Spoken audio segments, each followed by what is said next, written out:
Finally got it back working. What it do? What it do?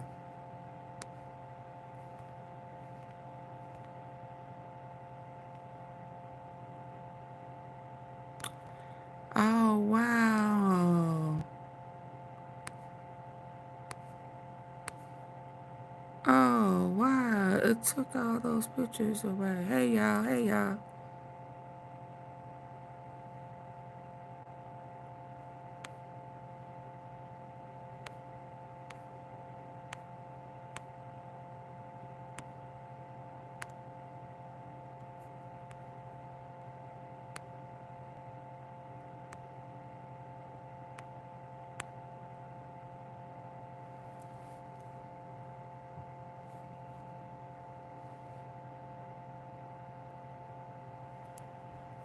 What's up? What it do? What it do? Look like a lot been going on today. Hey Willie. A lot popped off today. So let's go and get in because I'm almost out of juice on a lot of stuff. Testimony, and we actually need to talk about what's going in court. There are a lot of theories flying around, but all of them are super, super weird. Listen, I don't know what to make of things. Everything just seemed off today. From the cross-examination with Tinny Garrigo's, Jaco's testimony, I think, actually was on point. Oh my God, there was something spicy. Hold on, I'm looking for my headphones. There was something spicy that happened in court today, okay, with the Jane Doe testimony. A heads up, everybody, we will not be doxing. If anybody thinks they know or they want to guess who the Jane Does are, please, we will have to block and remove you from the chat. There will not even be any idle chatter or guessing. Again, the identities are not important. The court doesn't care. Nobody cares. The only thing that is important is that justice is served. Now, a lot of people, the reason I'm saying this is a weird thing is because a lot of people are starting to whisper that they actually think that, hold on, I'm trying to get my thing up. They actually think that Diddy might actually go free. I don't think so. I think the prosecution has him dead to rights. I gotta be honest with you, if there is an issue, I think the most that will happen is jury nullification. But again, I want to talk to you guys about a few interesting and odd things that actually happened in court and actually break down the actual testimony. Because hey, Max Hammer, thank you so much for the super chat.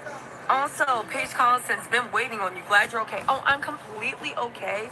But I was literally inching around the courtroom because there is some weird energy going on. Something is going on with something is going on with Juror 6. Now, the funny thing is about Juror 6, hey, Carl Ellens, thank you for becoming a member. The funny thing about Juror 6 is, I gotta be honest with you, no one knows why they think that they might strike Juror 6. Now, let's be honest, with Diddy nodding to the jury and being admonished. And he was nodding today. Nobody, and that's another thing. I just found out. Nobody knows who Juror 6 is. They shuffled the jury around so nobody knows who Jury 6 is. With Diddy, with the nodding to the courtroom, with all that stuff, okay? Some people are saying that could it be something? Prosecution wants this person struck. The defense says they don't care. Now, I really honestly think it was something very, very clearly improper. I mean, clearly improper. I don't think that the judge would let the prosecution and the defense argue it either way. Because I think, hold on guys, I'm just putting my headphones in. It's a little loud over here. Hold on, sorry y'all. I gotta be honest. What have I been doing? I've been talking to, can you guys hear me? Put a 1 in the comments if you guys can hear me. Can you guys hear me just fine? Rand, thank you so much for the super chat. Can y'all put a 1 in the comments if y'all can hear me? Okay, perfect. All right, I hope this is better, okay? So listen, right? When you look at, I thought about it, and I was talking to a bunch of legal experts too. That's why I'm going live very late, because I wanted to get a take. I originally thought that there was something maybe improper, but a lot of legal experts were like, T said, you got to calm down.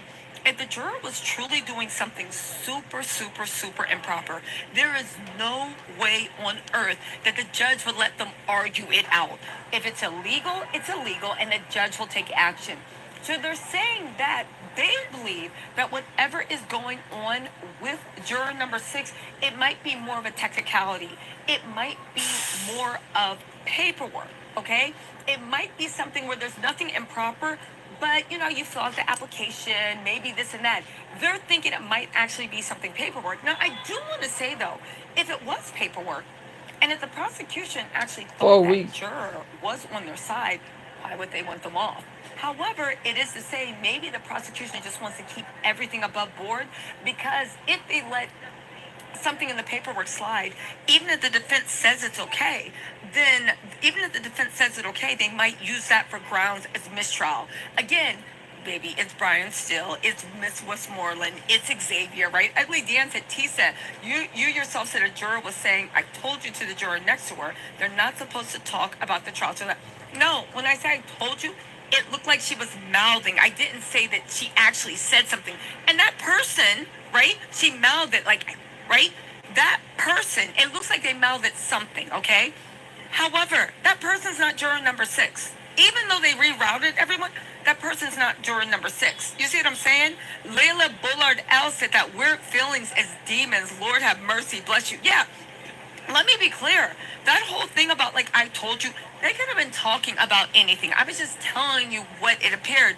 But that person is not juror number 6. So either way, it just doesn't make sense. April Ayers, thank you so much. Now, here's what I do want to say. If you're, and we're just thinking about this strategically, if you were the prosecution, would you really want a juror off that you think is on your side, right? Would you really want a juror that you think is on your side? Again, no one knows what's going on with juror number 6, but they are saying that if there was some clear impropriety, something that was against jurors' prudence of what jurors will do, that the judge wouldn't wait for the defense and the prosecution to decide if they wanted to keep him, that the judge would just kick him out, her out, right? When I say her, him, I'm talking about them. So no, but they don't want that to come back and be an issue when it comes to gender. But again, the one juror that it seemed to me that she was, that she, they, them was mouthing. I'm gonna keep switching up. He, she, them, her. Them. It didn't see. They can't be juror number 6, right? Homegrown tones, legal cannabis. They can't be juror number 6. Now listen, I'm just thinking out loud to you guys. No one knows what the issue is, but there are certain issues that they wouldn't have to. So that leads you to believe that it's something clerical, it's something paperwork. That said, we won't have to wait too long. It is the prosecution is going to file their letter. It is going to be under seal. We will see if they will release that to the public. But again, whoever juror number 6 is, they actually don't know that all this is being talked about. Why? Because they're not sequestered. Sequestered means they're hidden from the thing, but they're not supposed to be talking to any outside influences. This includes social media, family members telling them about the case. They're supposed to have a media silence with the case, right? B, thank you so much. And Sarah Soar said definitely dark energy surrounding the courtroom. It is very, very dark energy. I mean, I got to be honest with you. I've talked to a lot of people, and they have gone a bunch of trials, and they are saying they have never seen anything like this. Which, by the way, we need to talk about Jane Doe's testimony and actually what's going on with that. Today was an interesting day because there's a few things, right? Calling somebody your partner and your lover over and over, and again, every witness, every victim has to testify truthfully. If that's the way you feel, that's the way you feel. But a lot of people are very, very puzzled by that. And listen, I was watching the jury. To me, the jury appears to be locked in. To me, the jury appears. However, when you look at a jury is nothing but a group of people. So if it's just a group of people, right, then you got to think, how are they actually really taking that? Again, once Diddy got admonished, you literally have to think, right? Once Diddy got admonished, you really have to think what actually is going on. You guys, there's something swirling in my head, and I don't know what it is, but it's really just not sitting right with me. I don't know if it's Diddy's camp. I don't know what's going on, but there's something swirling around that's just not sitting right. Somebody said it's demons. That's what you feel and let it go, right? That's what it is, right? Um, listen, listen. Who said TMZ is in it? Who's listening to TMZ? Oh, that's what I wanted to talk to you guys about.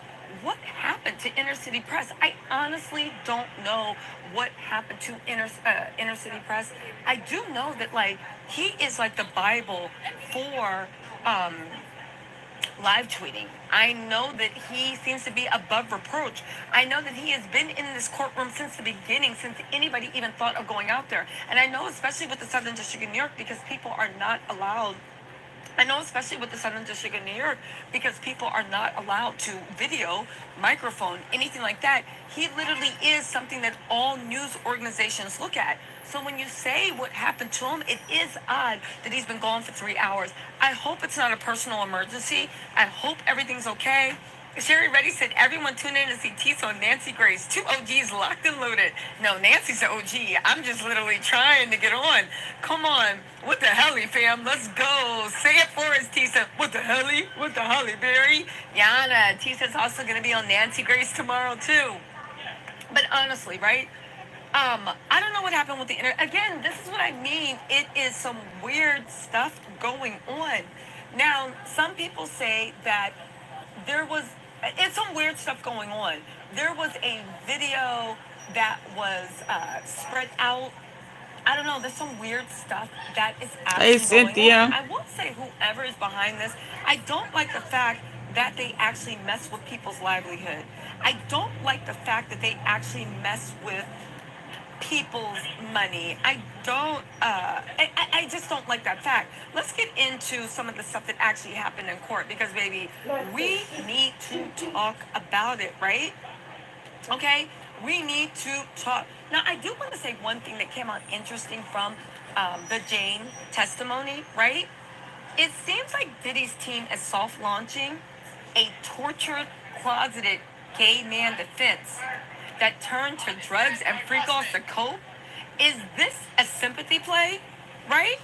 Because at the end of the day, Jane is being completely honest, and she shared some horrific mess, right? But it seems like it's setting up a narrative that Diddy's team is actually running with, right? Again, I get it. I've heard what everybody says. Over the tweets, her testimony may not play out as the best thing for the prosecution, but I've been in the courtroom and I feel like her testimony is really hitting, you know?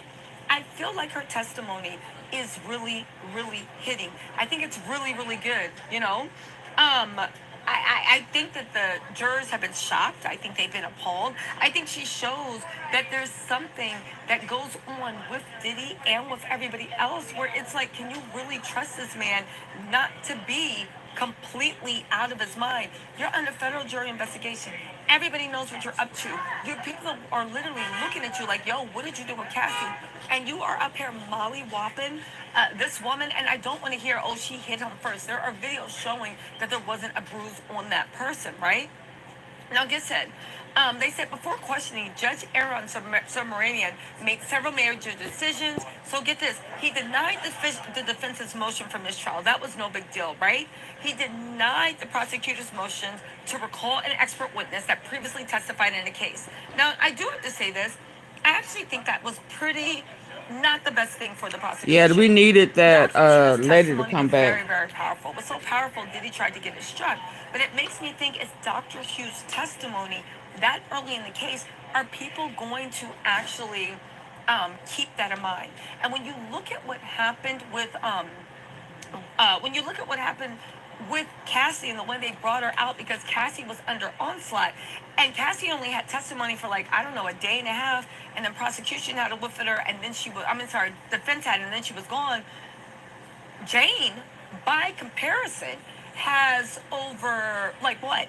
It's 3 days for the prosecution and 3 days for the defense. She literally is like triple, almost, well, double at least, the time that Cassie actually testified, right? Now get this. Tenant Garagos was cross-examining Jane Doe, but the vibes were off. The energy was off. It was super, super weird. Again, as much as I talk trash about Diddy's team, we know Tenny is capable of everything. Another weird thing that happened was we were supposed to be in court until 5. We got dismissed early at 3, and nobody really knows why. That's how I had time to run around and ask people questions. We got dismissed early at 3, and nobody really knows why. Also, court's not starting until 1 tomorrow. Oh yeah, something going on. Is there a secret witness? Are they flying people in? What is going on? Is there a surprise witness? We do know that KK was named as a co-conspirator unofficially, okay? I don't think that she was subpoenaed to testify. When you say unofficially, nobody knows what was in the enterprise letter, but the government verbally named her as an actual co-conspirator, even though the defense was like, we object, right? Now get this. Tenny cross-examined Jane about the time she actually met with Diddy's defense team. She admits she stopped meeting with the team in April. Diddy is paying for Jane's rent and her lawyer. We are in June, right? Early June. The trial started in May. Again, let me say this for you. Jane admitted that she stopped meeting with Diddy's defense team, right? In April of this year. She says she believes her attorney is still representing her well, despite being paid by Diddy. And she has not spoken to or seen Diddy prior to the trial since his September arrest. Yeah. Okay. Tenny asked Jane if she regretted a lot of choices she made during her relationship with Diddy. She said, I resent him for leading me to the lifestyle he led me to. When questioned about whether or not she willingly made these decisions, she said, now here's the thing. I actually thought she did a really good job because Tenny was trying to get her to say something, but she literally did do a good job of saying my choices were made under a lot of emotional pressure. Again, they were trying to railroad her into saying something. They really, they really did a great job. Honeybee Therapy, thank you so much for the super chat. I appreciate you. Hold on, you guys. Potent Pondering said, they said, oh yeah. Anyway, hold on really quick. Also, Arnett Norwood, thank you so much for the super chat. Also, Potent Pondering, thank you so much for the super chat, okay? Also, Savagash said, Savage Sasa said, can't wait for Tisa and the Rotten Mango collab. Oh my God, that would be a dream. I would love to collab with Stephanie, but she is a one-stop shop, okay? Let me just finish reading this. Tamaris, let me just finish reading this and then we can go, right? Anyway, Jane said she loved to nurture Diddy after hotel nights. She said he was my baby. She even said that he loved her saying, my baby, right? Oh, wow. Jane said she gave him foot massages and she fed him. She said she put on Dateline as his favorite show, and they'd watch until he fell asleep. By the way, I was on Nightline. Make sure y'all check it out, ABC Live, and also Nancy Grace. Your girl has a couple other collabs coming up, too. Sarah Soar said, regardless, if Jane is a strong witness or not, she backs up the fact that this is not his first time. No, thank you, Sarah. I completely agree with you. Regardless of what everybody says, she is a strong witness, and she backs up. See, here's the thing. Everybody acts like, what is a real victim, okay? Everybody acts like, oh my God, you wasn't really tired. I get that. But she fits the letter of the law for what coercion, right? For what fraud, and also, I believe, what force is for sex trafficking, right? I'm back. Hold on. Listen. Let me say this. Let me just read this other thing really quick. Sorry about that. There was one more super chat. I just want to read that for you guys really quick. Molly said, hi, Tisa. I just wanted to shout you out and let you know you're doing amazing. Love you, girl. I love you guys, too. Also, Donna W. said, when you think it can't get any messier, love you. And that's what I said. I said, I don't know what's going on. Again, the reason I'm being so subdued is because I'm pondering something. I got some information I don't know whether I should share it, but I'm pondering on how to process it, and I just want to verify it a little bit more before I report it to you guys. Virginia Martinez said Epstein also loved foot robs. Jay, great job, Tisa. Listen, I guess being a demon, stepping on people's necks, makes your foot like tired. Now listen. In regards to the hotel nights, Jane said, I felt that my partner was trusting me in a very vulnerable moment. And well, so he made me believe that this was something really special. This was something only he and I did, and I really took that on very strongly. So she was very protective of him. But here's the thing. You need to look at the timeline, because when they were asking Jane what the timeline is, it was at the very beginning of the relationship. And Jane she doesn't hash words. At the very beginning, she was down for it because she thought that she was pleasing them. But oddly enough, they keep reading text messages. And in the text messages, you can see she's trying to kind of push him away from getting with the really, really freaky deaky stuff. You know what I'm saying? But hold on, y'all. Let me get back into this. She also said, right, in the messages, you could tell she was uncomfortable and she was trying to push it away. Now, Tinny asked Jane if she regretted a lot of the... Oh, sorry. Jane said, as time went on, it was very conflicting to me internally because I'm breaking all my own boundaries just to make him feel extremely loved. She said sex with Diddy, regardless of an additional person joining them, typically involved role play. She said Diddy would offer her E and direct her.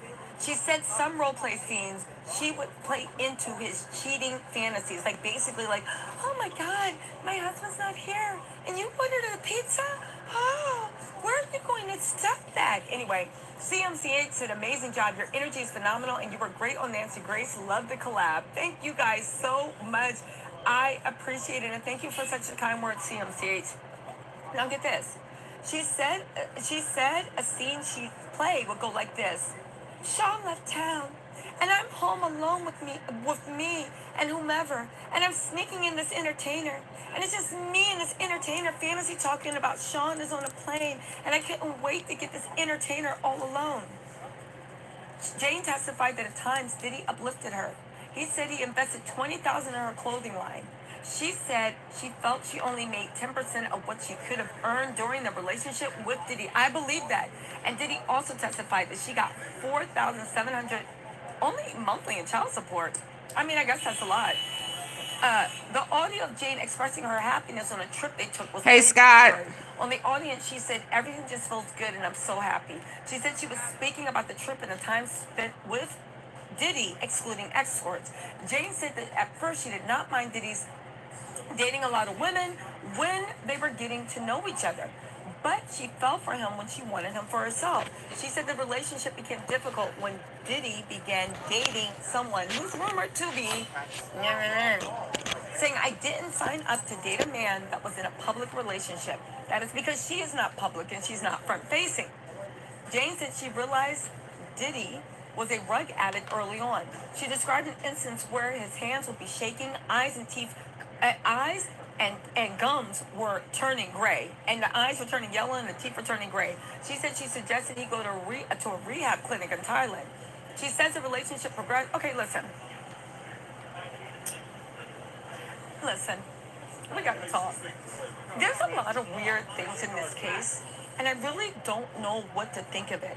It's just a lot of weird things, and there were weird stuff. Listen, Jane, let me just put it out there, okay? Jane's testimony was completely believable and credible. The fact that they're making a whole big deal out of her saying my lover and my partner, I'm not putting too much credence into. Why? Well, for a couple of reasons. The first is being she is talking about what happened in the relationship early on in 2021.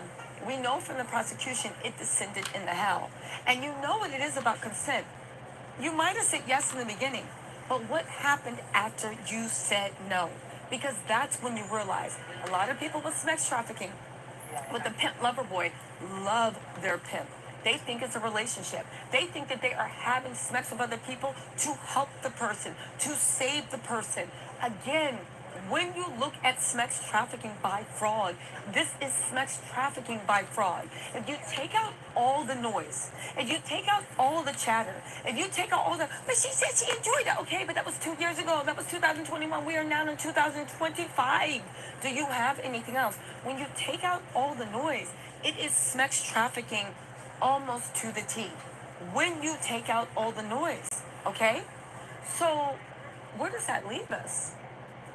It leaves us talking about the noise because, again, I can't shake it out of my head that he hired her lawyers, the first ones, paid for him, paid for them, paid for the house, fired the first lawyers he hired. She did. And then she hired new lawyers that are also being paid by him. It's odd. It's weird. And I wonder, honestly, in my mind, how the jury took it because I couldn't get a read on them. I couldn't get a read on them. But it was just weird. Now, just saying, why do I think he's still doing that? Some people have things like, oh my God, it's Jane's a plant. Jane's this, Jane's that. But you guys, that doesn't make any sense because why would you gamble with your freedom?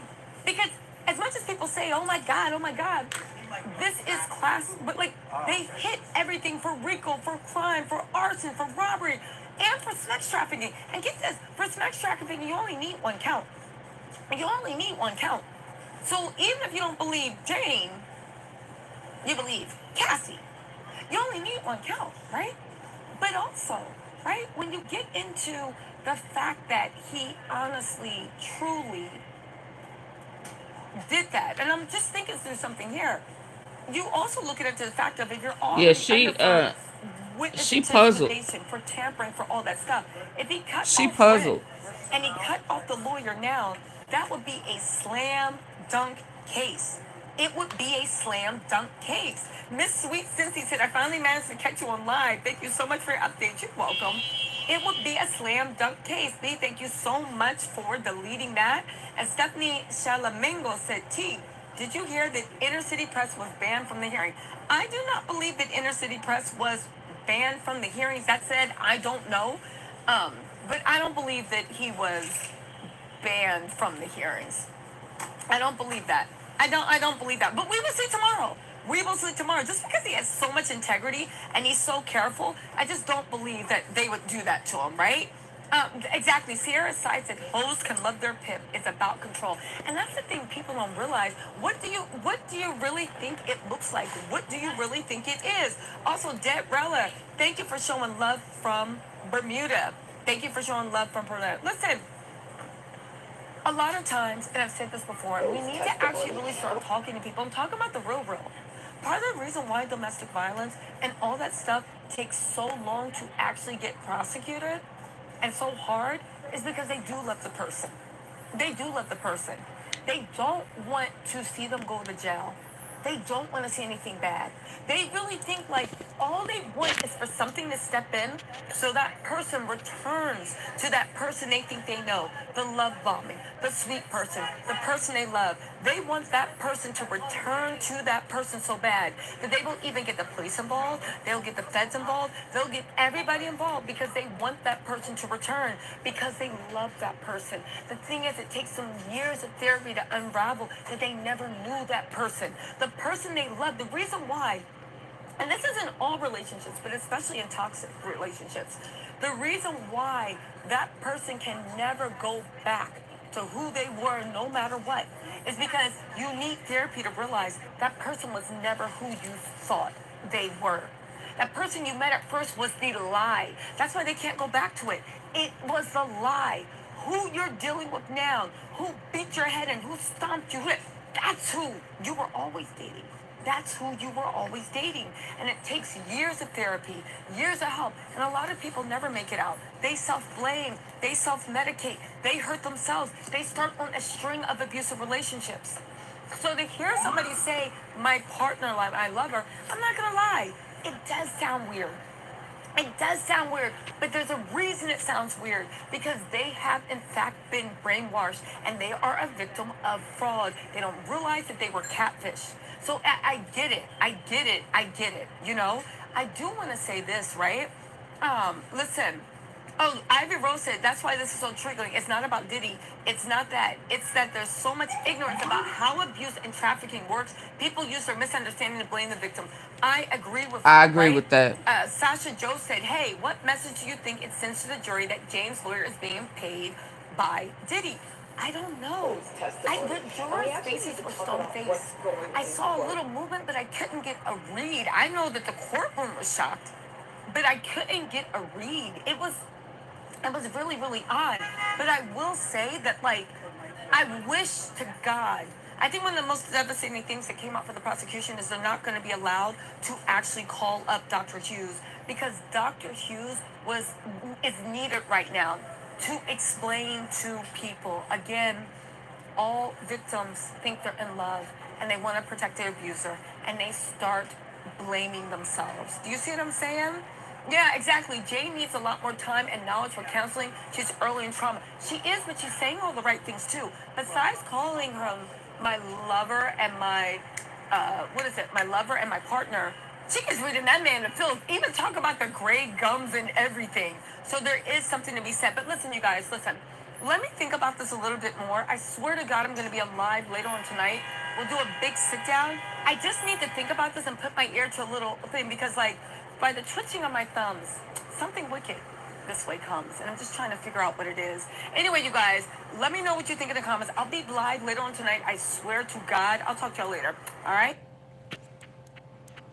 Okay, let's go a different route. City to the capital city, Washburn University will surprise you.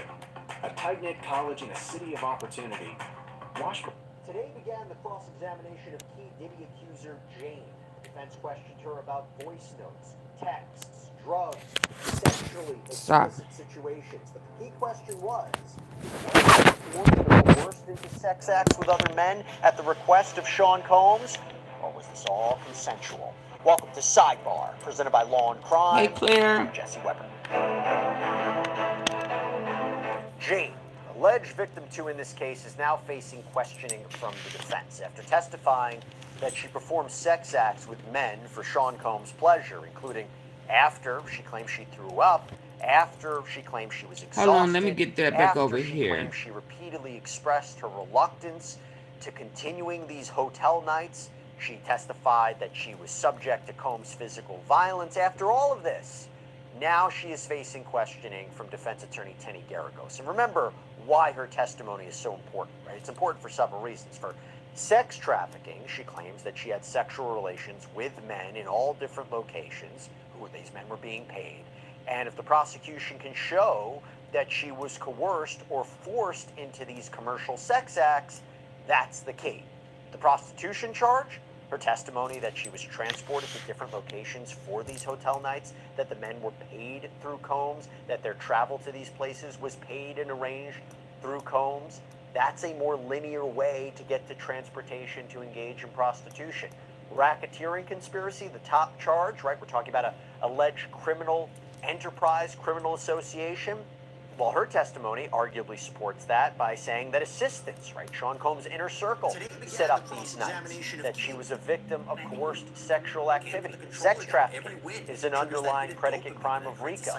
And generally, the more the prosecution can show a pattern of abuse of women, as they outline in their indictment, that helps with the RICO charge. Hey everybody, this is another law and crime legal alert. Recent allegations against the multi-billion-dollar video game industry claim that video games are engineered for addiction. The claims include trying to make sense of the hold that video games seem to have over people, where they just can't put the controller down. Every win triggers that hidden dopamine.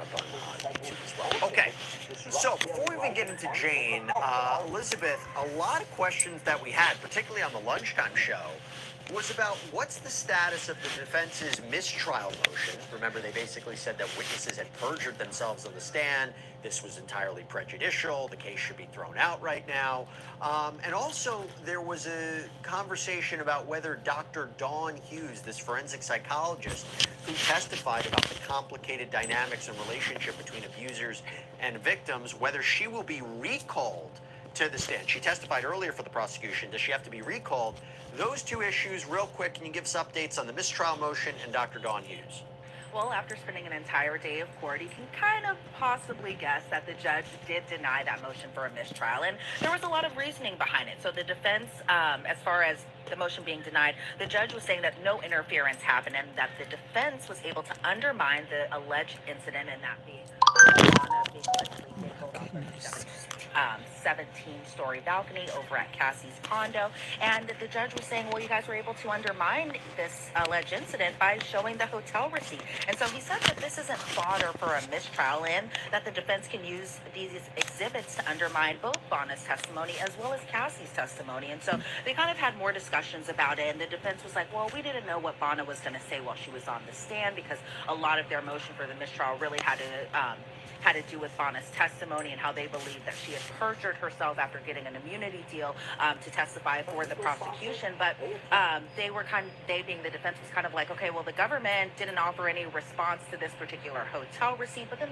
the judge was kind of like, well, Nicole Westmoreland really did have her Perry Mason moment under the cross-examination, and that's not grounds for a mistrial, because they were kind of able to really kind of poke holes into the story that Bonna was testifying to, as opposed to that Trump hotel receipt, which showed that Diddy wasn't even on the West Coast when this alleged incident particularly happened. And then the defense was like, well, Cassie said that she saw this incident happen, but then in the text message she's saying that she saw, or she heard about this incident because she was told about this incident after the fact. And so the defense says that they wanted to submit a certain instruction to the jury so that way the jurors know that Bonna's testimony was allegedly perjured. But the government was like, well, Bonna's testimony wasn't perjured. She might have been confused. The metadata could have been wrong, because when they were still showing exhibits at this point, you could see the metadata of when Bonna took or was sent photos of her injuries after this alleged incident happened. Those injuries were taken, or at least sent to her, on September 26th, but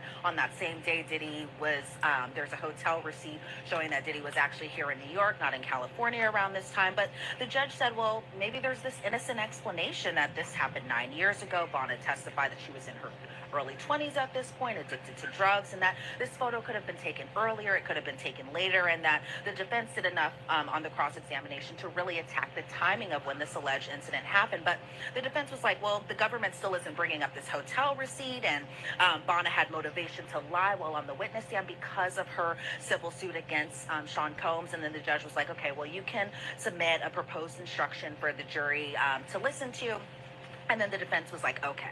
But as far as the motion to recall Dr. Don Hughes to testify, that motion was denied. And so it was interesting because during the cross-examination of Dr. Don Hughes, who was a government witness, she was kind of a blind witness to this case, Jonathan Bach, who was retained kind of last minute for Diddy's defense team, that was the only time we actually saw him inside the court doing the cross-examination when Dr. Don Hughes testified. But we did see him today, and I think we might have seen him today, especially this morning, just in the case that the judge didn't deny this motion, and so that Jonathan Bach could possibly argue it, but we didn't see him after the lunch break. But essentially, the judge was like, okay, well, Dr. Hughes testified about romantic relationships, not employee relationships, when it comes to Mia, and specifically Mia still sending text messages to Diddy even after she was kind of terminated from her employment, but also after the allegations that she said that she had against Diddy, where she was saying that Diddy allegedly sexually assaulted and sexually abused her. And so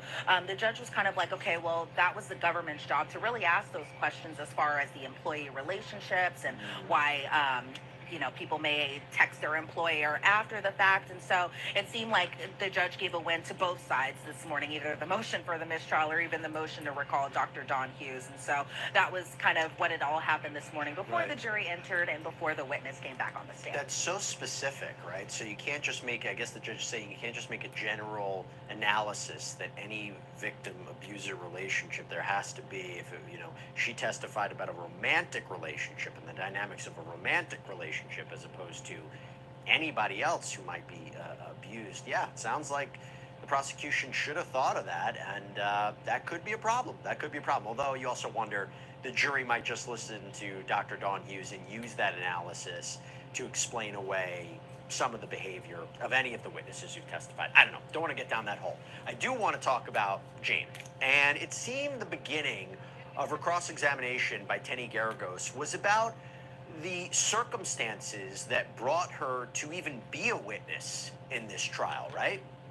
Well, right off the bat, Tinny Garagos, very friendly, I felt like, with Jane while she was on the witness stand. You would think that the two were kind of old friends catching up. Obviously, we know that's not the case, but Tinny came out very nice. She wasn't kind of like aggressive necessarily. It wasn't kind of like the Brian Steele moment of the cross-examination of Mia, or even the Nicole Westmoreland cross-examination of Bonner, or even Don Richard. But right off the bat, the defense was acknowledging or that they had met with Jane specifically just a few times before she later became a government witness, and that they were really kind of putting an emphasis that even though Diddy is currently paying her rent and Diddy is currently paying for the lawyer that she has representing her, that Diddy didn't even interfere, even though he's paying for her attorney. And that Jane was explaining once again to the jurors that she hasn't spoken to Diddy for 8 months prior to taking the stand or even seen him, because obviously he's been incarcerated since the last time she saw him, but last time she saw him in person was August of 2024.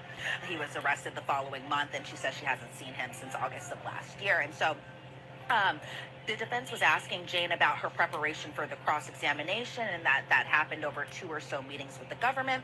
Jane said that she wasn't the one who went to Homeland Security, that it was federal prosecutors who had called her, and that she didn't want anything to do with HSI. We learned yesterday while she was on the witness stand, still under direct, that HSI on the day of the raids to Diddy's Miami property as well as his Los Angeles home, that HSI actually left a card on Jane's door too. And so then the defense is kind of like, okay, well, you had done a night with an escort even after knowing that he was under investigation. And Jane says yes, and that Jane was given immunity to be a grand jury or given immunity at the grand jury hearing. And then the defense is like, okay, well, you chose to participate. And Jane is like, well, it was because of my relationship with him and the lifestyle that he introduced me to. Well, you didn't break up with him. This is Tinny Garagos. And then Jane is like, well, of course not. And that they were really kind of talking about whether or not Jane has regret versus resentment versus regret. And that Jane was explaining that she didn't have regret, just a little bit resentment. And so I think for the jurors kind of listening to this,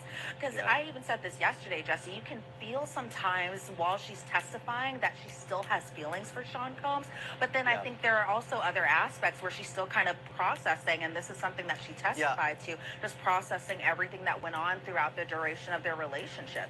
Elizabeth, would I be crazy to say that what I think the defense is doing is not necessarily, and we'll get into this, not necessarily attacking her credibility, that these things happen the same way they were attacking the credibility of, let's say, a Mia or a Brianna Bengolan, trying to say, you were never sexually assaulted, or you were never dangled off the balcony. But it seems what they're trying to say, and I could be wrong, you're testifying to something, and it's the government who's forcing you to testify. It's the government who's transforming your testimony about what could be a toxic relationship into this racketeering case, into this sex trafficking case. It's not like they're distancing themselves from these episodes occurring. It's not as if they're saying these episodes with other men didn't happen.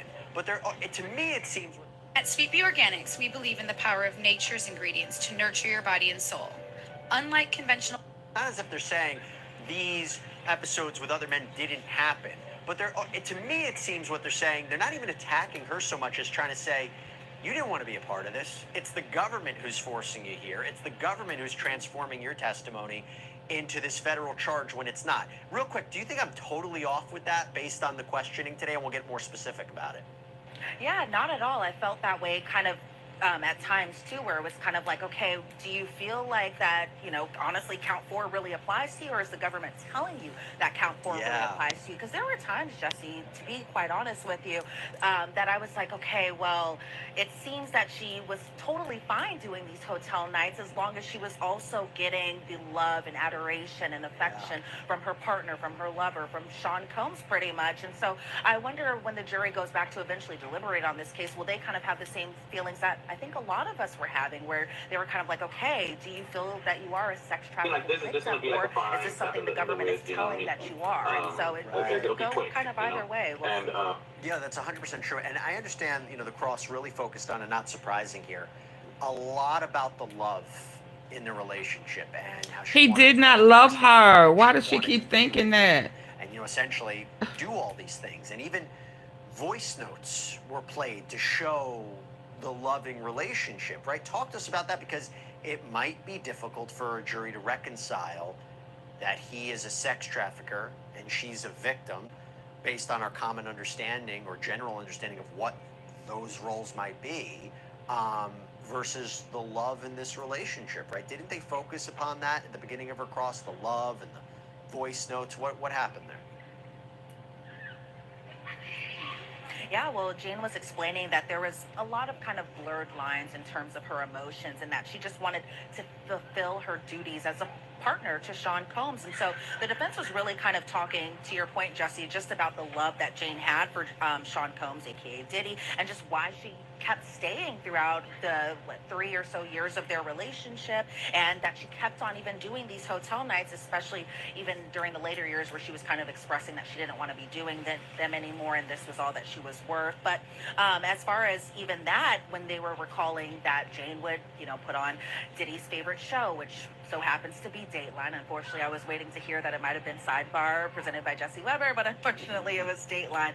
And that Diddy was smiling as Jane was talking about doing foot rubs on him. And I thought it was an interesting kind of moment where he just kind of, took the mask off a little bit and was smiling just about that particular part of the testimony. But then, yeah, we started kind of getting into the exhibits as far as the voice notes goes, because this is a very, or was a very current relationship. So there was a lot of text shown and there was a lot of voice notes shown, because that's what a lot of people do nowadays, as opposed to texting or calling. They send voice notes to one another. And so they kind of took us back a little bit to their Turks and Caicos trip when the two first kind of got together. And so we heard an exhibit, and it's a voice note from Diddy to Jane, where Diddy is saying, "Hey, baby, we had a great time. You are the crack pipe." And the crack pipe was kind of in reference to, I guess, their lovemaking, essentially. And that Diddy was saying, okay, stay in the light. It was so much effing fun. Get in your bag. And the get in your bag comment, according to Jane, was kind of acknowledging that love contract where they had like a gentleman's agreement for him to pretty much pay for her rent. And so then we hear a voice note from Jane to Diddy where she's like, "I love being up under you. Stay in the light. We'll have a big celebration for you. A whole new level was unlocked. I've been closer to you. I'm so happy. I hope you have an amazing day today. Health is wealth. I love you so, so, so much. Moi. Yay to your contract." And that contract that she was referring to was the love contract. And so it seemed like we were kind of hearing a lot of other voice notes where Jane was kind of expressing her love to Diddy, and Diddy was kind of expressing his love back to her, as opposed to yesterday under the direct, where really the prosecution was kind of showing the more kind of aggressive voice notes where Diddy was telling her to get out of her feelings and that he's single, all of that stuff. But as far as today goes, the defense really kind of was like, okay, well, there was love there. Yeah. You two were expressing love with one another, and you seemed comfortable expressing your love with your partner at the time. I think yesterday it seemed what they were trying to say is, oh, this is examples of Sean Combs being manipulative, coercive, deceptive, these subtle elements for sex trafficking. Is it a stretch? I don't know. I will tell you, a big focus has been made about what he's been paying her, right? Getting her gifts, giving her cash, and paying her rent. Particularly since we learned yesterday that he's apparently still paying her. Particularly since we learned yesterday that he's apparently still paying her rent. Where it becomes the sex trafficking component is, was he dangling it over her head, right? Financial control. I'm controlling you. You have to do what I want. There was a back and forth today about whether, in fact, he was actually threatening to withhold rent, right? And if he was, that could help the prosecution's case to say, oh, he's using that to get what he wants. Was that clarified today? So yeah, at first, the defense was really kind of talking about the positives of their relationship with Diddy, and that Diddy gave Jane confidence, that he showed her a different perspective and introduced her to gospel, and they would put gospel sermons on television. They would send gospel sermons to one another, and that I felt like the defense was kind of trying to point out just that Diddy's kind of more gospel side. Yeah, I think I've heard the other this. stuff I that we're don't want to listening hear to this in court, and then anymore. they kind of got into the businesses that 3 who may or may not testify in P. Diddy's criminal trial, but you remember alleged victim 5? Let's go. I'm Eva Pilgrim. Thanks for streaming with us. The jury seeing a different side of one of the government's key witnesses in the Sean Diddy Combs trial as she faced cross-examination today. Combs' ex-girlfriend, who is going by the name of Jane, snapping back at the defense late in the day after testifying earlier that she still loves Combs. Oh, she snapped painting her back. as a jealous type who couldn't handle the hip-hop mogul's polyamorous lifestyle. Jane was also questioned about a trip she took with Combs to Turks and Caicos and a voice note she sent him. It said, "I had so much fun with you," even though she previously testified she wouldn't have gone if she knew a male escort would show up. Jane also testifying about the chemistry between herself, Combs, and a male escort, Paul, saying it was so strong they nicknamed it the trifecta.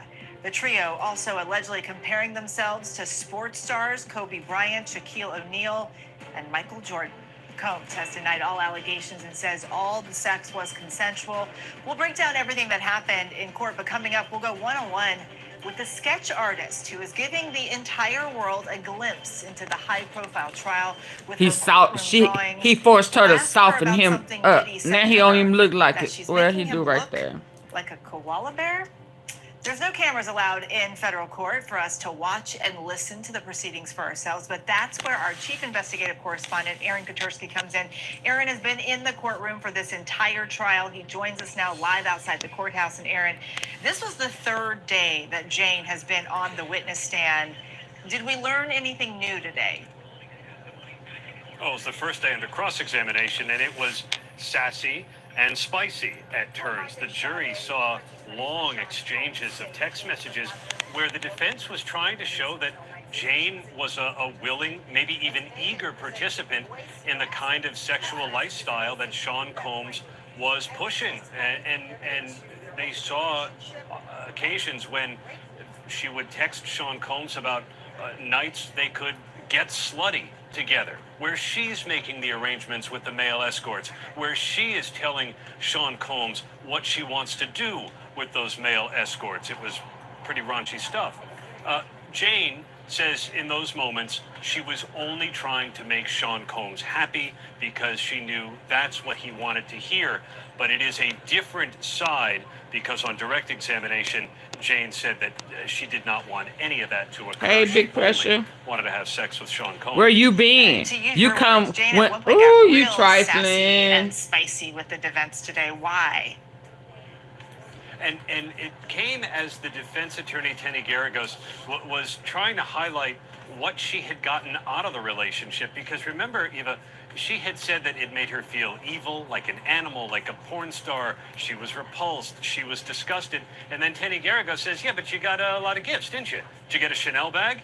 And she looked at her and said, no, I only got trauma. What about a Bottega Veneta bag? And she sort of recoiled at that and said, well, you know what that's like, to the defense attorney. And Tenny Garagos kind of shot back, no, I don't. What's that cost? And that's when Jane looked at her and said, it cost my, what does my body cost? And it was a moment where the judge had to remind her to just answer the question, but she showed some fight after a number of hours on cross-examination where she was effectively accused of being in it for the money and the gifts and the 5,300 square foot house in Los Angeles instead of the 1,400 square foot apartment she had been living in before Sean Combs started paying her rent. Was there anything that stood out to you about the defense's questions to Jane? I think it was pretty straightforward. And Tenny Garagos actually had a kind of nice rapport. Remember, Jane said that she was meeting with defense attorneys as recently as 2 months ago before she opted to stop communicating with them and testify for the prosecution. So she and Tenny Garagos knew each other. Garagos made a point of saying as much at the outset, and they seemed to have a light banter until that moment where they started talking about luxury handbags, and it got a little more tense, and Jane asked for a break. But I think the whole goal was to show that Jane never really resisted what Sean Combs wanted her to do. She said she didn't want to do it on direct examination, but there she was in text messages talking about getting down and dirty with these male escorts over and over again. Aaron Katursky for us there at the federal courthouse. Aaron, thank you so much. Let's dig into today's cross-examination of Jane, criminal defense attorney and ABC News legal contributor Bernarda Villanova is here to talk us through this. Okay, what stood out to you today? So let me tell you, in terms of Jane's testimony today, literally it was night and day. Jane became a completely different person. Of course, they always ask, how does a witness do? You don't know how a witness does until they're on cross-examination. So today the defense was able to flip her by saying, like, making her a defense witness. So we saw her through direct examination. She was crying pretty much like 50% of the time during direct examination, looking down at all times, never looking at the prosecutor when she was asking questions. But here, the defense, when they were cross-examining Jane, completely different story. She was looking directly at the defense attorney, at Tenny, and also she was answering those questions. But they were able to flip her in the sense of getting a whole bunch of yes and no answers and getting to actually agree that Sean Combs was a good man, going at the character, making her a character witness without even calling them on their own case. So in terms of the cross-examination, what really stood out, the one catty moment that Aaron just mentioned, because literally it looked like Tenny got under the skin of Jane today, to the point when she mentioned was like, how much does my body cost? Or talking about that bag, I'm sure you have one. Literally all I thought about was like, yeah, cat fight here. So she asked for a break. After 20 or 30 minutes, we came back and they ended the cross-examination for the day. But let's go into those text messages, how the defense was able to make Jane their witness on the case. So one of the text messages, I loved when we will make love and said he wanted me. He would say things like he never wanted to leave and so many loving things. Remember what I said, that the defense was able to make Jane a character witness for Sean Combs. They were able to bring out so many good moments. Like, because she was even saying today that she still loved exactly, like he's not a monster. Like, he was a good man. He cared for me. He asked about my feelings and what I needed and how I can help. Like, this is the type of man he was. But you know what? The defense had an advantage here. The reason is because, remember, the defense is paying for her legal fees, but also the defense was able to meet with her multiple times before the trial, so they knew what type of witness they were getting and what those answers would be and how to actually approach this witness during cross-examination. So let's go into some more text messages. Text message. We had just done so many hotels and privacy was just starting to become an issue for me. If we got a home that was to his taste level, we could just start doing them here in the privacy of our own home. Again, going to that home, the rent that was being paid by Sean Combs. And now look, he was willing to give her everything and to take care of her. Again, taking away that force, fraud, and coercion away from the prosecution and making it seem like this was all consensual. A huge problem for the defense, for the prosecution. We also have to talk about this trifecta. Oh, yes. So this trifecta, this really stung when it came for the prosecution, because Jane was actually talking about a specific night, a hotel night, that it was so perfect, that it would have marveled her, that it shook her to the core in the sense of how happy she was, that she felt like this was the perfect mix for the three of them, where Jane was the late, great Kobe Bryant, where Combs was Michael Jordan, and where Paul, Sean Combs' personal trainer, was Shaq, and that the chemistry between the three was just amazing. Again, it's not sex trafficking by force, fraud, and coercion when you have this trifecta effect when you're talking about the sex, the hotel nights that they had engaged in. Bernardo, we've got a lot more to talk about with you. Don't go anywhere. Still ahead, inside the legal strategies for the prosecution and defense, and why who allegedly asked Jane to bring drugs on a plane could be the key to proving the charges against Diddy. We'll be right back. Oh my goodness.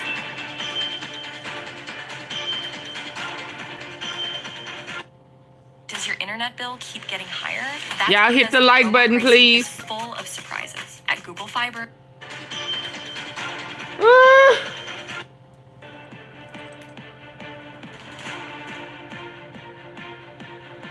Welcome back. Thanks for streaming with us. Diddy's ex-girlfriend Jane was cross-examined today by the defense. That is expected to take at least a couple more days to finish up. To break down the legal strategies we saw today, we have ABC News legal contributor Shauna Lloyd as the defense and Bernarda Villalona back analyzing the prosecution. Shauna, let's start with you. In cross, What's the defense trying to do here? So they're directly trying to attack this human trafficking charge. How are they doing that? They are saying the force and coercion is essentially basically this house that she was living in. They immediately attacked that because what they talked about was, why did you get the house? You got the house because you guys wanted private moments to have these hotel nights and not be in the public eye. This was supposed to be a safe haven for them to have them in. So that's one. Two, they talked about her income. They talked about the fact that she was making $50,000 on Instagram. They talked about the fact that she had 2 brands that she was also promoting and that were profitable to show that she could actually afford her own lifestyle. Therefore, the home can't be held over her head. Then we saw them move into the hotel nights. When we talk about the hotel nights, the drugs, she talked about how she felt great on them, how she had such wonderful love-making sessions. Then they moved into this idea that she actually had much more control over these escorts. She chose the escorts. She had the ground rules for the escorts. They couldn't do drugs and she has to choose them. And so they were really breaking that down to say that she was a willing participant, saying that she wanted to participate in these slutty nights and that she wanted to invite them over and buy a movie projector so they could rewatch these events. So that's really what they were doing. And the last thing that they did that was phenomenal was they got under her skin. This whole idea that she and Sean Combs had this physical altercation, we saw that spice in her. We saw the ability to get very kind of attitude and temper. And that's what they wanted to do because they wanted her not to appear as demure. And I think they succeeded today. Bernarda, was this damaging?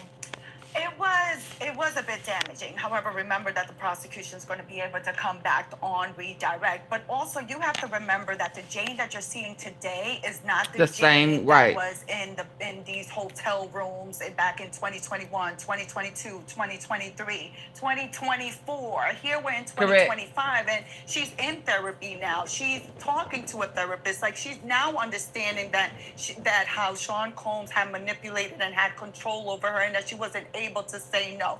So in terms of, is it working? When it comes to prosecutors and putting on witnesses, you take your witnesses as you get them. You take your victims as you get them. So yes, they all have baggage. Jane has baggage. Cassie had baggage. Every witness who stepped forward had some kind of baggage. And you're not trying to clean it up for the jury. So you're going to present to the jury at the end like, look, this is who Jane is.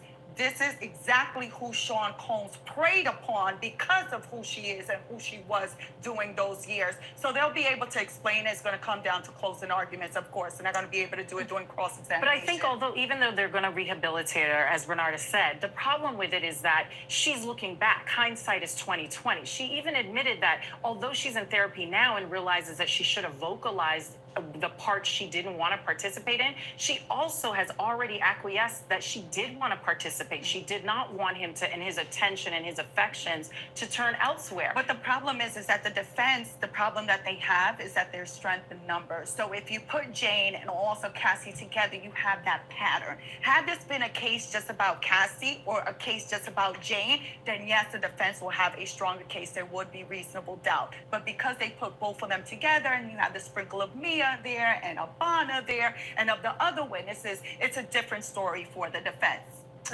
When you talk about the victims, the alleged victims in this case, you have 2 of them. Some of their stories are the same. Some of them are different.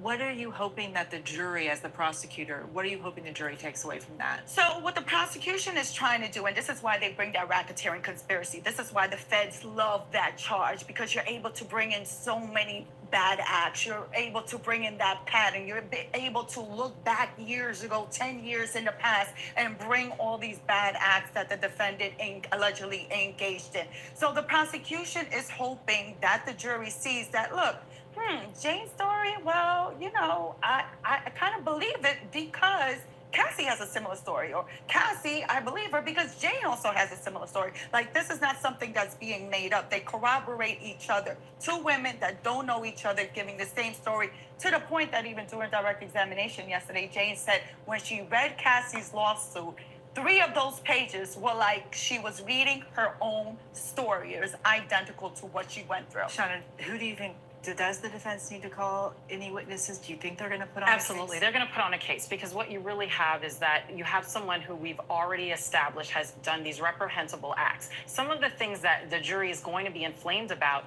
he's not on trial for. And that's what is really important about this. His sexual preferences and what he liked is not what's on trial. Whether what happened in the elevator shaft is not on trial. So what they're really looking at is the RICO and breaking that down. So they are going to bring witnesses. I expect to see someone either that was a supporting staff, a personal assistant, a bodyguard, to speak to the fact that although they were present, they were not aware. And that is something else the defense got out on the stand today, is that they did not and were not aware of what was happening at these hotel nights or the freak-offs. Shauna, Bernarda, thank you both for being with us. Coming Let's up, see. we They see need to the make trial Diddy through give her victims eyes $5 and million sketches. apiece, The put artist a behind restraining our order view of on the him, and proceedings everybody tells us go how this trial home. compares They to only other want high-profile money cases, anyway. and what Diddy Oh, no, he complained needs to go to her jail about. because he That's gonna do it next. again. That's not enough, big pressure. Because he gonna come after your daughter next. In the furniture You let him out, he coming after yours. ZipRecruiter helps us hire qualified candidates who can keep up. You know what I mean, 50? I mean, pressure. If you let him out, he coming after your daughter. Welcome back to Burden of Proof, the case against Diddy. We are in the 5th week of testimony in the trial against Sean Diddy Combs. And because it is a federal trial, there are no cameras. Yeah, Flojo, that's why I didn't say nothing, because 50 said this is her. Every day, providing us with her vantage point through court sketches from the courtroom. She's no stranger to high-profile cases, sketching the likes of President Trump, Luigi Mangione, Flojo, just sit back and relax. Stop asking questions. Support the platform. Send a super chat. Courthouse. Thank you so much for being with us. You provided the sketches from the courtroom for Combs's criminal trial in 2001. Besides the 20-plus years, what's the difference between him? No, he wasn't joking. He wasn't trolling. Well, he looks that came out a couple of years ago. You late to the party. White goatee beard, and he looks a little bit older. Other than that, I don't think he looks that much different. I did look at my old sketches. I was surprised that I couldn't remember what he looked like. So before I did the trial, I looked at those. Yeah. Last week, Combs actually came up to you and told you that your sketches of him made him look like a... I want to know why his new growth is black. To that? Oh, I didn't really respond. I just wrote down his words so I'd remember them, because sometimes I forget what people say when I'm busy working. So I thought that was interesting. I had to, when I got out of the room, I actually Googled what a koala bear looks like so that I saw a little white goatee, so maybe that's what he was talking about. And I did ride the elevator down with the family, who were very appreciative of my sketches, and it made me feel good. But I told them, Diddy told me I made him look like a koala bear, and they all just giggled, and then... He looked like an animal. That's what he wanted to say. I'm curious, how did you become the sketch artist for some of New York's top cases? He is an animal. That goes back to the history of how I became a sketch artist in the first place, because I've been doing it 45 years, and I saw a courtroom artist a long time ago do a lecture at the Society of Illustrators, and I thought, I want to do this. So I started coming to court at 100 Center Street, where the Trump trial was, and I asked the court officers, where do the artists sit? What do they bring? And I asked so many questions. They said, come next week, we'll let you sit with the media. And there were 2 other artists, and one had Fox on the portfolio, and I didn't know who the other one was, so I called the startup company, and back then it was CNN. They were just a startup company. So they said, we had somebody. So then I had to call one of the big 3. I called NBC, and they said, come on in, let's see what you've got. I went to 30 Rock, and they used my sketches. I called my parents. I was very excited, and that's how it started. So now there were a lot more courtroom artists back in when I started. But now with all these new stations, cable stations, bloggers, there's too many. If everybody had their own artists, there would not be enough space in the courtroom. So I guess I'm one of the main artists that are still around. I've watched courtroom artists sketch out during trials. It's so fascinating to watch. When you start to begin your drawing, now he controlling the sketch artist, because she changed it up. Concept behind them. She should have left it the way it was. Well, what I look for, I look at what's going on today in the courtroom. If somebody's, in the morning, usually I'll see Diddy speaking with his lawyers. Well, he gonna come forward. Yeah, you talking about let him go. Maybe he's throwing kisses or hearts to his family. I'll often try to do a morning sketch of that, which I can't usually finish in the morning, but I'll finish it later on because I just don't have that much time in the morning before a witness gets on the stand. Once a witness is on the stand, I have to draw the witness, capture a likeness, although the sex victims, I'm not allowed to draw their facial features. I can draw their hair and clothing, but no facial features, which is why you see these weird blank faces. So I look at what's going on. If something out of the ordinary happens, this a week ago, somebody jumped up in the back of the courtroom and screaming and the judge had her say, get her out of here, and the guards almost tackled her and dragged her out of the courtroom, and that was something for me to draw. I hope you left. Start getting that done and get it out. So that's I hope how you it left. goes. I look at what's going on and I make a decision. Do you get nervous doing these sketches? I don't think so. I think I'm nervous. I think in the old days I was very nervous coming to court. I'd have a knot in my stomach. But now I figure you'll just use what I give you. Maybe I'm a little better than I was back then too. Jane Rosenberg, thank you so much for being with us and for the sketches that we all get to see of what's happening there in the courtroom. It's time now to see what people are searching online after the latest day of testimony in this high-profile criminal trial. The latest searches range from Bottega bag price to who is Perry Mason. To break it all down for us is ABC News contributor Kelly Carter. She covers entertainment and pop culture for us. One of the most popular searches tonight, Bottega bag price, which this is something that came up during Cross. Yeah, everyone wants to try and figure out how much this bag costs in comparison to, say, a Chanel bag. And just for a quick comparison, Chanel clutch is going to cost you somewhere in the $6,000 range. Bottega is going to cost you somewhere in the $3,000 range for a clutch. So people are trying to place value on what that means and how we should interpret that, what we heard in the testimony today. This is a word I never thought I would say on television, Kelly. What is a cuck? Yeah, this is a shortened version of a term that goes back to what the Elizabethan era, essentially, and it really just means a man whose wife is unfaithful to him, and everyone else is aware of this unfaithfulness. So I think it's a slang version of a word that we probably all read in a Shakespeare play back in 9th grade advanced English. Another question people are asking is, who is Perry Mason? Why are people asking that?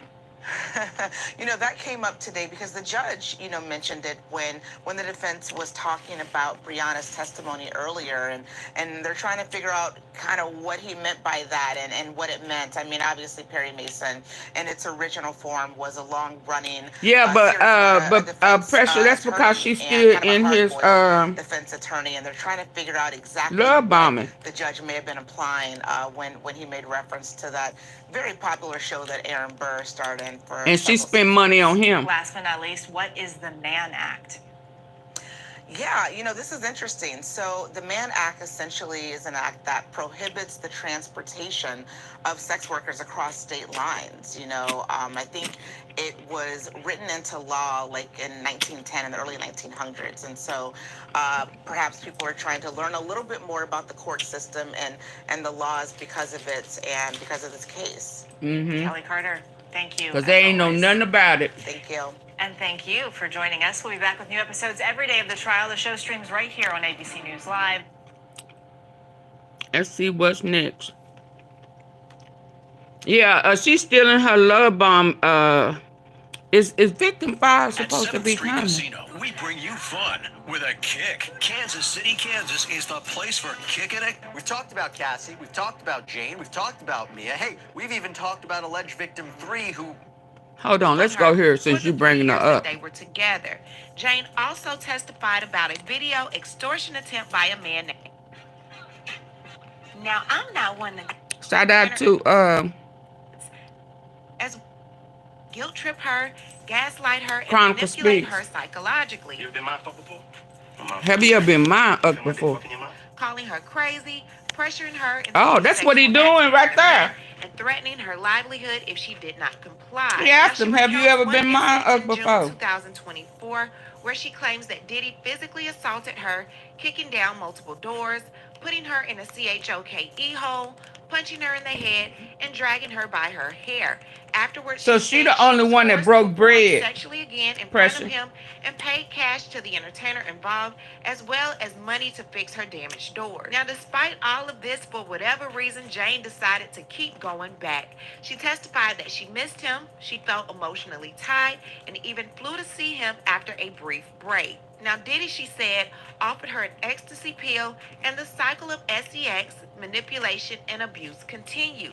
She claimed he once told her to charge him to help her move on emotionally, later accusing her of being a con artist when she sent him a message with compensation terms, wanting hundreds of thousands of dollars for the emotional toll he took on her for the 3 years that they were together. Jane also she was testified about lowballing him. video Everybody else got extortion millions. by a man named Sly, who threatened to release a SEX tape on the dark web unless he was paid $10,000. This came after Homeland Security raided Diddy's properties in 2024. She said Diddy cried when she told him about the threat. And told his lawyers to get legal on it. Now, the date ended with Jane confirming that even after all of this, Diddy is still paying for her lawyer, even to this day. As she's continuing to process the trauma, now she is seeing a therapist. When asked why she never confided in anyone earlier, Jane simply said that it was a dark, shameful secret that she carried. She didn't really feel like she could tell anyone other than the man that she felt caused it, Diddy. Now, I know the defense is ready to jump in like a good old game of double dutch, ready to take this cross-examination to infinity and beyond. We're going to get into this story and so much more, but before we do, please be sure to subscribe to this channel and hit the bell for notifications so you don't miss out on any news regarding this case and so much more. Now, let's get back into it. Now, there were a few documents added last night and the night before, so let's briefly go over them so we'll be caught up with everything. Now, this document is entitled Defendant Sean Combs' Additional Request to Charge, and it outlines specific legal instructions that Diddy's defense team wants the judge to give the jury before deliberation, and these instructions aim to show how jurors interpret certain evidence or conduct in the case. Now, here's a brief breakdown of the key sections in simple terms. Now, regarding the immunized witnesses, the jury is told to be extra cautious when evaluating the testimony of any witness who was granted immunity, i.e., promise that they won't be prosecuted if they testify truthfully. The defense warns such witnesses may lie to protect themselves. Secondly, the lack of investigative technique. If the government didn't use certain investigative methods, such as surveillance, undercover agents, or wiretaps, the jury can consider that, but it's not a legal requirement to use those techniques. Now, search and seizure evidence. The judge should clarify that all evidence collected through searches, like electronics, was legally obtained, and jurors shouldn't reject it just because they may not like how it was collected. The defendant's testimony, only if Diddy testifies. If Diddy testifies, the jury should treat his testimony like any other witness and not assume guilt just because he chose to speak. Secondly, if he does not wish to testify, jurors may not hold that against him. He has a legal right to remain silent, and the burden is always on the government to prove guilt. Now they speak of voluntary intoxication. If there's evidence Diddy was drunk or high during certain events, the jury may consider whether he was too impaired to form criminal intent, which could affect the verdict on some charges. Now they also speak about bulk cash. Simply having large amounts of money is not a crime. The jury shouldn't assume that Diddy was doing something illegal. Now we have morality versus legality. Jurors are reminded that just because something seems morally wrong doesn't mean it's a crime. They must follow the law and only convict if the prosecution proves every element of a crime. He did. Lastly, He we did have say the that. RICO statute of limitations.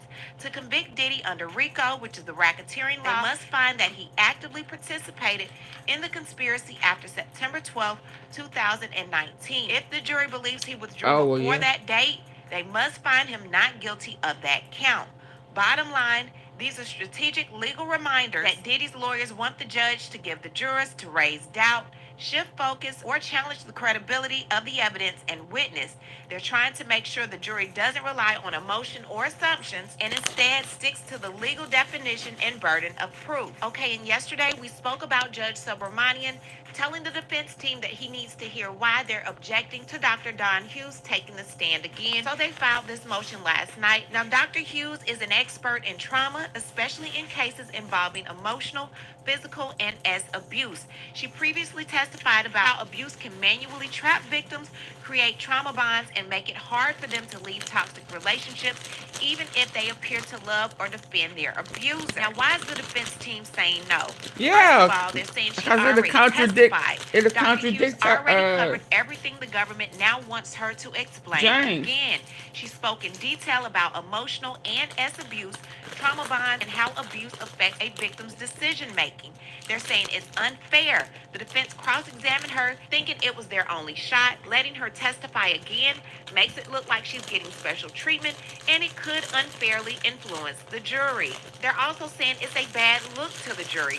Having one witness testify twice makes it seem like that person is more But they wanted, or more credible, which could tip the scales. But they wanted Cassie Diddy's back. team tells the judge that this move would confuse the jury, violate It would. earlier rulings, and give the impression that the court favors the prosecution, and they asked the judge to deny the government's request and keep the trial fair. So we'll see how this ends up. So this document speaks about Jane's handwritten notes, specifically the government's argument for why these notes should stay in So evidence. who you saying she They're is, saying that they were Sharon Lee? written by Jane, and they talk about how Diddy manipulated her emotionally with promises of love and quality time, which made her agree to the hotel night. Also, they're being used by prosecution to show Jane's state of mind and support their claim that Diddy used fraud as a method of S3X trafficking. They're being challenged by Diddy's lawyers, but the government argues that they're both legally admissible and crucial to the case. So we'll find out today from the judge how he wants to proceed with these notes from Jane. Okay, so very last thing I want to bring up, and then we're going to get straight into day number 20. So after Diddy's arrest, investigators seized one of his phones and discovered a text thread from June 2024 where he told a staff member that an old phone that he once thought was lost had been found. Now, he sent a voice note saying this could be a breakthrough and that he hadn't deleted anything from the phone. He followed up urgently asking for his lawyer's number, texting 911 and important. Now, Diddy's legal team is now trying to keep those messages out of court, claiming they're protected by attorney-client privilege, but prosecutors argue that those texts and voice notes were not legal conversation. Style and substance. In the These notes were not legal conversations. They were logistical messages about finding a potentially incriminating device. They say that asking for a lawyer's number doesn't make the message legally protected, and they're pushing for the jury to hear them as part of the case. Okay, so before the jury is let in, Judge Subramanian says, I am ruling that the government cannot recall Dr. Hughes for more testimony, despite the Second Circuit's decision in U.S. versus Larry Ray. Judge Subramanian continues on rule that Jane's notes reflecting alleged fraud to induce her into the hotel nights are admissible, despite the defense's argument. So Jane's notes will remain. Alexandra Shapiro from Diddy's team says, Ms. Bongolan said clearly the balcony incident took place on September 26th. We believe she perjured herself, and they know it. The government elicited that all injured were at the same time. Judge says, couldn't we just say that the government screwed up? Giving Ms. Westmoreland a rare Perry Mason moment in federal court, that defense back in its war zone could say, great job. Shapiro said she did a great job, but they had Ventura say she saw it. Shapiro continues, this is only our second motion for a mistrial. I'm not sure why the government says it's the third. It is a third. Perjury is only one prong of a four-part test. Judge says this happened years ago. Ms. Bongolan was taking a lot of DRUGS. Thank God she's sober. Prosecution continues. Mr. Steele also moved for a mistrial. Yeah, that's Judge how said, on the he back said he screen. was going to move. Shapiro says we object to Juror 6 being stricken. It's under seal, but judge said everyone will be heard. Now, I've never seen a request like this, but it may happen because of bias or prejudice. If a potential juror shows any sign that they can't be fair, like saying they already believe the defendant is guilty or they dislike celebrities, the defense can ask to have them removed. Or Hey, Byron. Hey. It could be a strategic balance. We don't know what's going on, but the defense is not feeling juror number 6 at all for whatever reason. Judge says bring the jury in. All rise. Ms. Garagos, you may proceed with cross-examination. Combs' Garagos says, Jane, we met before, then you stopped meeting with the defense. That was your choice, right? Correct. You are testifying against Mr. Combs. I'm testifying against him? Well, damn, girl, where you been? I mean, the bitch got to drop on us. My back's against What? the wall. This is not a test. Help me. Help me. Oh, wow. Nigga. How many Please. times did they prep you on how to be cross-examined during this trial? Maybe 2 or 3. Did they bring in other prosecutors to cross you? Yes. And they granted you immunity at the grand jury, right? Yes. You said you had regret about some of the choices you made with Mr. Combs? If you have it, I'd love to look at it with you. You chose to participate with him in that lifestyle for many years and you did not want to break up with him, right? I did not want to, no. You had S3X with other men for years. I resent the emotional control. I was hooked from the start. There was pleasure to perform these acts my lover desired. You used the word partner again and again on direct. He was your partner? Yes. You said you had trouble answering for yourself while you had S3X with these men? Yes. You are in therapy now? Yes. You love Mr. Combs? I love to spend time with my partner. You wanted to cuddle with him? To give him foot rub? You said, prosecution says objection to counsel making herself a witness. Jane said, I love to bathe him and we watch his favorite show. Which show was that? Dateline. Did you believe he was not doing this with anyone else during this time period? No, I didn't believe he was doing it with anyone else. You look Stupid. at his messages? Yes. He was vulnerable in those hotel rooms, and I share that with him. This brought you two together? Yes, the lovemaking afterwards. That's why I enjoyed it. According to Jane, she said, I felt my partner was trusting me in a very vulnerable moment, and, well, so he made me believe that this was something really special. This was something only he and I did, and I really took that on very strongly. Jane said she believed that while they were together, she was the only woman Combs was having hotel nights with. She said she would only go through messages on his phone to make sure. Jane testified that she felt loved at the time because we experienced these things together and because they were really special to him. And as time went on, it was very conflicting for me internally because I'm breaking all of my own boundaries just to make him feel extremely loved. You tried to be very sexy to him in these rooms. I think I was sexy in those rooms. Because you are a beautiful woman, did you choose the wardrobe? Initially, he did. He liked baby oil. It turned him on? Yes. How old were you when you started this relationship with Combs? 35. What are examples of your fantasy talk in those rooms? He would have me and the entertainer be in role play, cheating role play that Sean left town.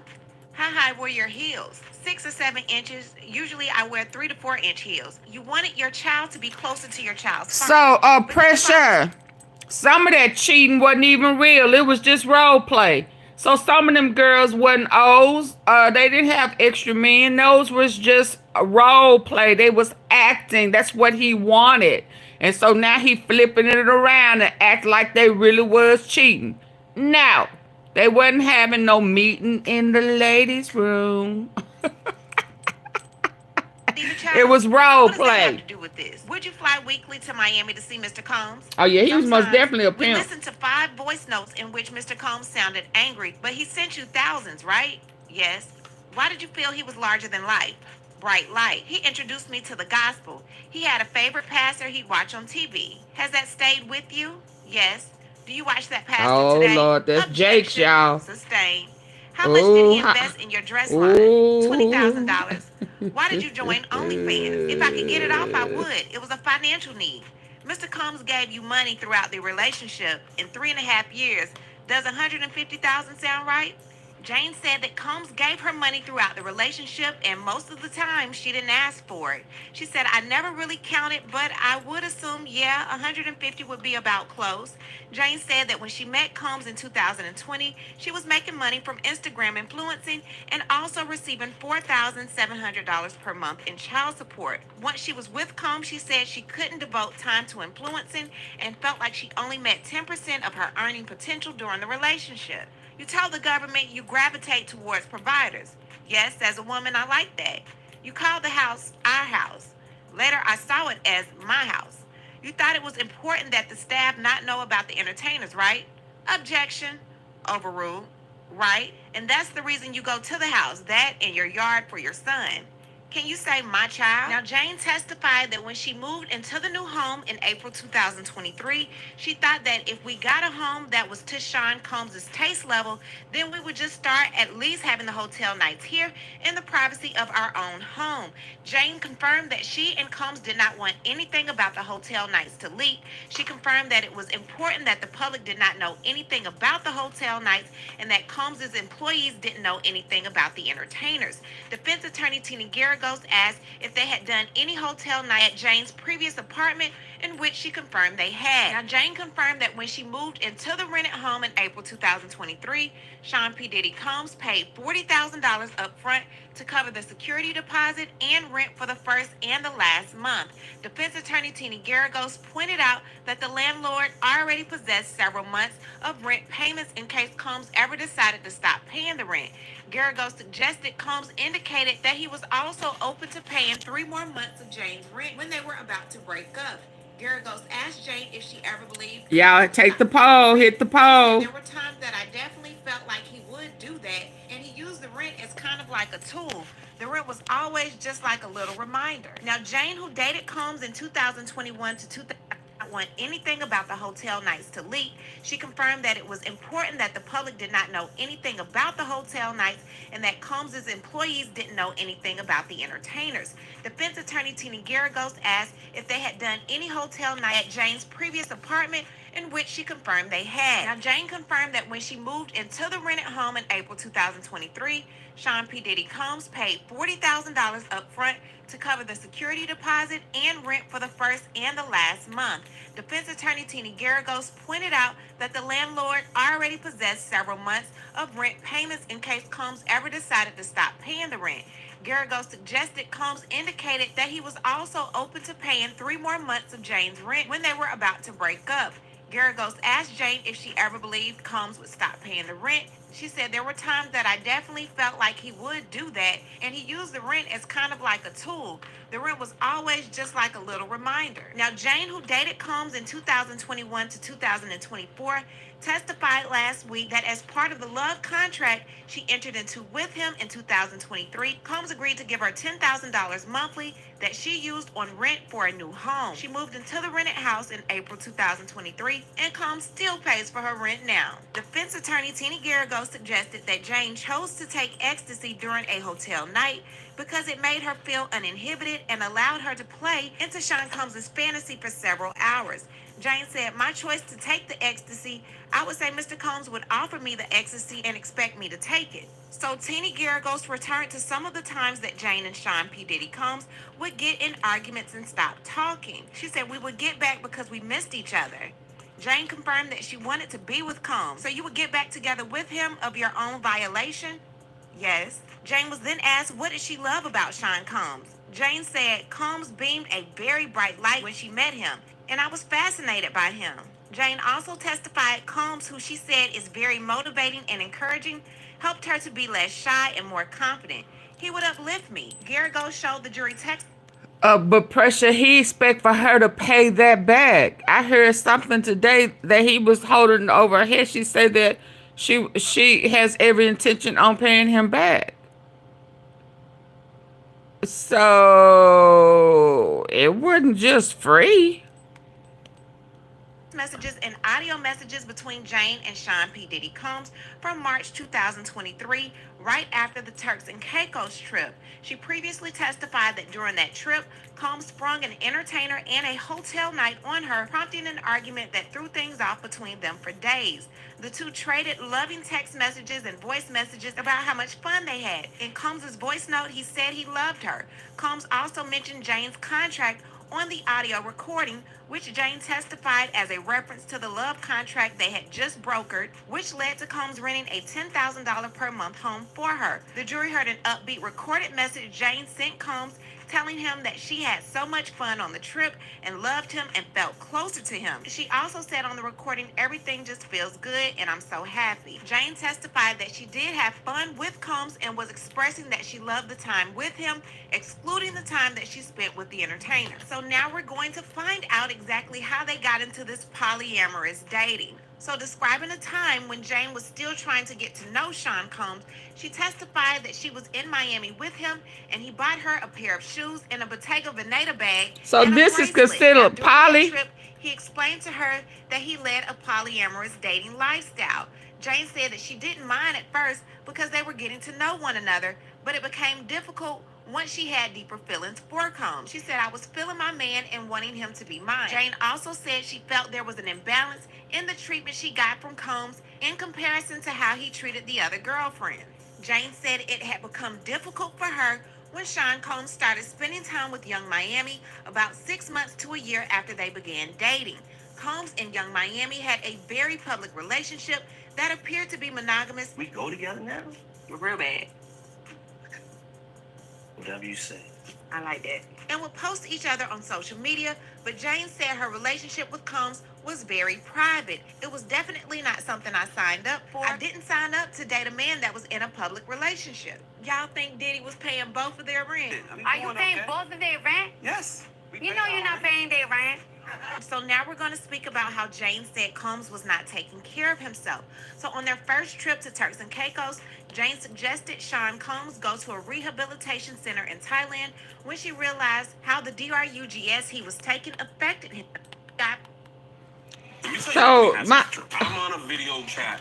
so Young Miami said we go together now. Also said she felt there was an imbalance in the treatment she got from Combs in comparison to how he treated the other girlfriends. Jane said it had become difficult for her when Sean Combs started spending time with Young Miami about 6 months to a year after they began dating. Combs and Young Miami had a very public relationship that appeared to be monogamous. We go together now? Real bad. Whatever you say. I like that. And would post each other on social media, but Jane said her relationship with Combs was very private. It was definitely not something I signed up for. I didn't sign up to date a man that was in a public relationship. Y'all think Diddy was paying both of their rent? Oh well, yeah, cause he got playing messing with them kids. So now we're going to speak about how Jane she said looked Combs totally was different, not don't taking she? care of himself. So on their first trip to Turks and Caicos, Jane suggested Sean Combs go to a Oh yeah, I know rehabilitation it's center in it's Thailand bad. when she realized how the Sharon Lee. drugs he was taking affected him.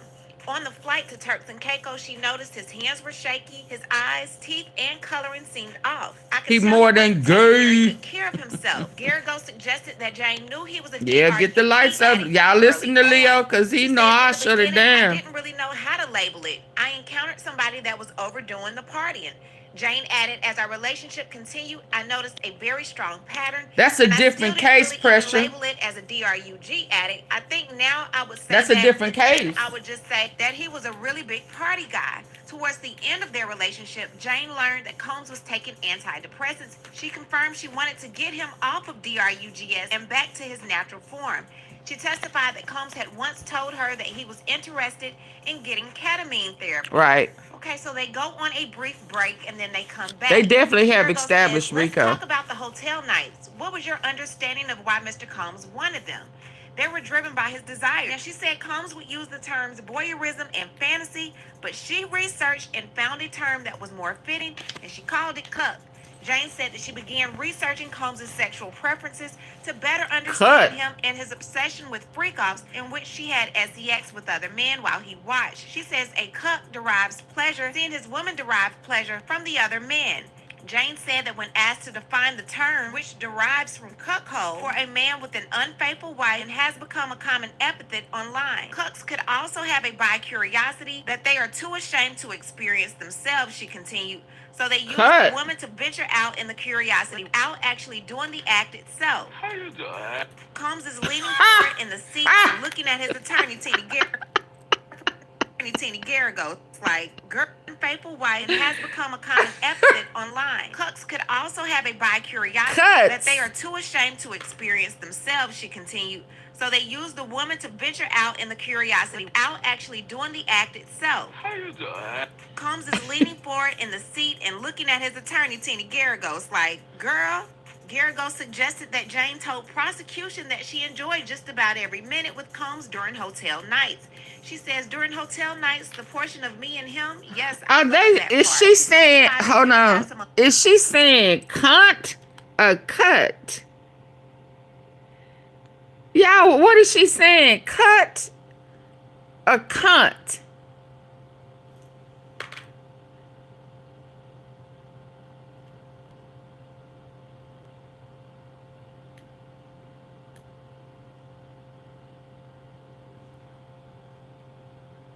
Cuddy.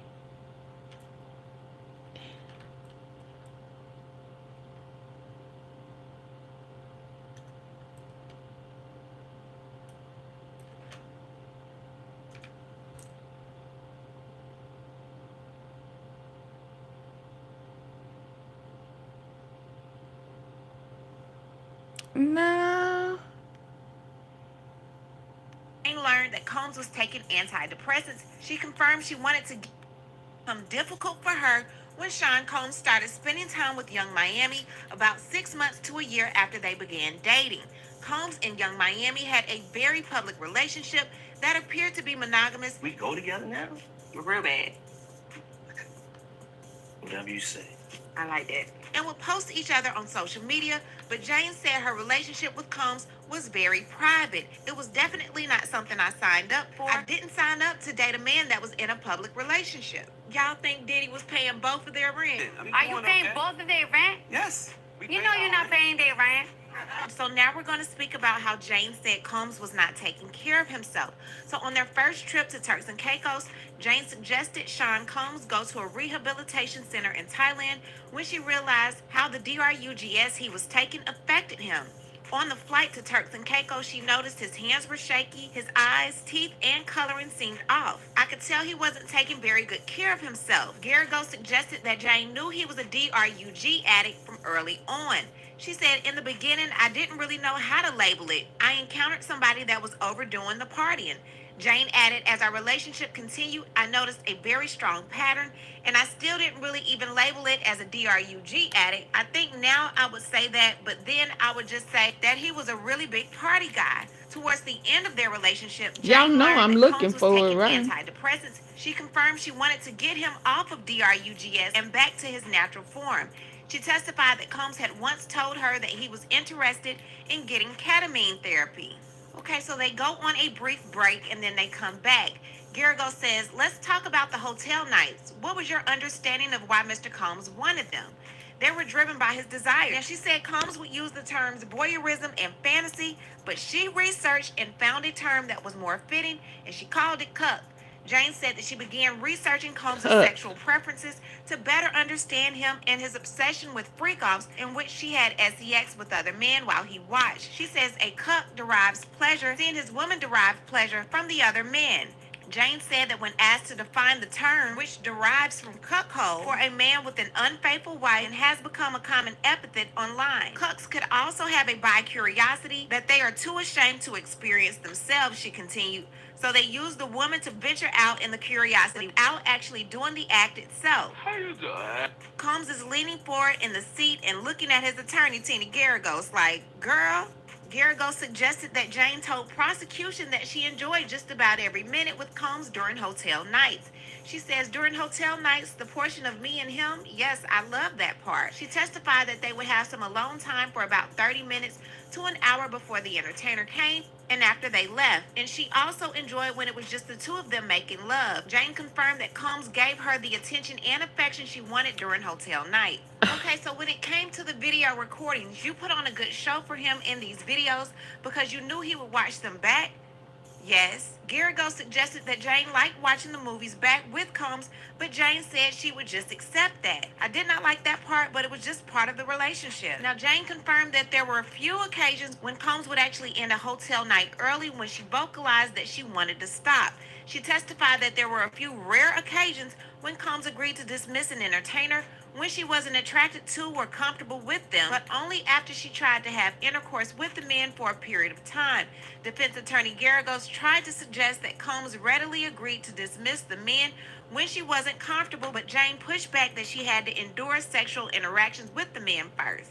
Now, Tina Garagos is revisiting 2 occasions in which Jane had testified that she cried during the hotel nights. On one occasion at the beginning of her relationship with Sean P. Diddy Combs, Jane cried when Combs was going to leave her soon after a hotel night, she testified. When asked, Jane confirmed that when she asked Combs to stay with her to comfort her, he rearranged his plans so he could. On another occasion towards the middle of the relationship, Jane recalled she cried in the shower with Combs after a hotel night. Garagos asked Jane to confirm that Combs was so high on ecstasy at the time. Jane confirmed Combs said he was too high to see her cry and said, "You're going to ruin my high." Garagos read text messages between Jane and Christina Coram, who was Sean P. Diddy Combs' chief of staff, around the time Combs asked Jane to bring DRUGS to Miami for him. Jane previously testified that she spoke with Coram on the phone, and Coram told her it was fine and instructed Jane to put the DRUGS in her check bag.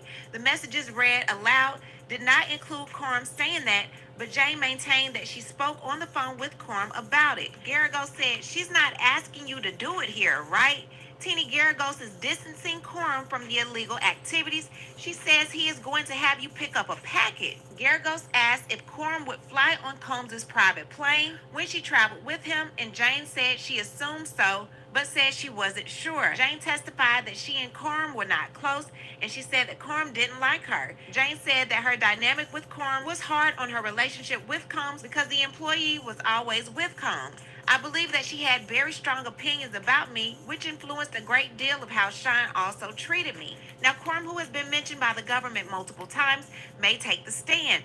To support the racketeering conspiracy charges, prosecutors must establish a network or at least one other individual who was working with Combs to commit illegal activity. So she done research.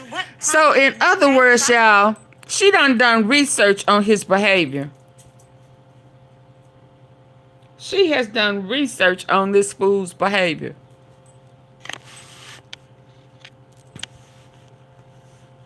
So you know he not into women. You know he not into you. If you saying that you really think he don't want to expose his real issues, that he not into women, you know that because you done some research on it.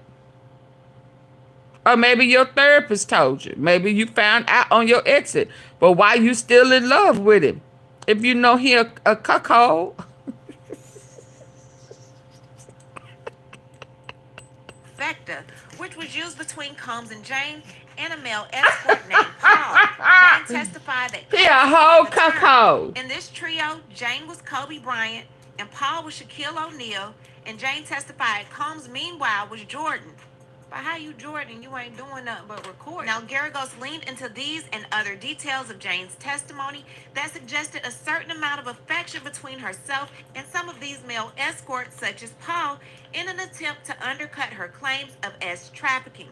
Jane was careful in her characterization of this relationship, telling Garagos, "Given my circumstances, if I had to do what I had to do, at least there was somebody who had a warm energy about them." Jane confirmed that she found one of the men handsome and another one she had chemistry with.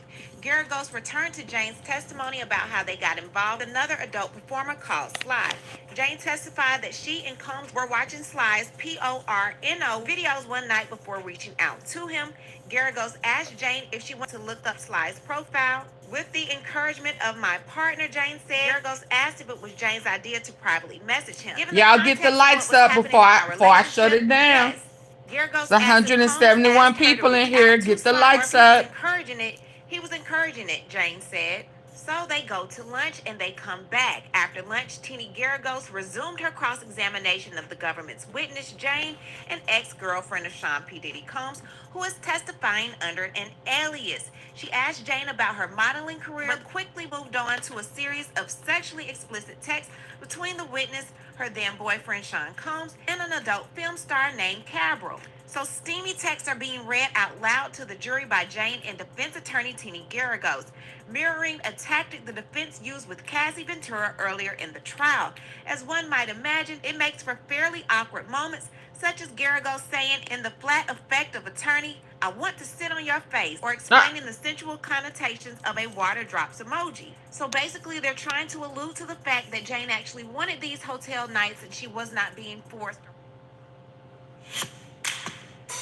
She wanted these nights with her man. Are you looking to establish your business using an address other than your home? Well, at iPostal1, we can help with that. Basically, they're trying to allude to the fact that Jane actually wanted these hotel nights and she was not being forced or coerced. Now, shortly before the lunch break, Jane said that she didn't think any of Sean Combs' employees saw that she and Combs were with an entertainer at the time when they delivered cash to the hotel room.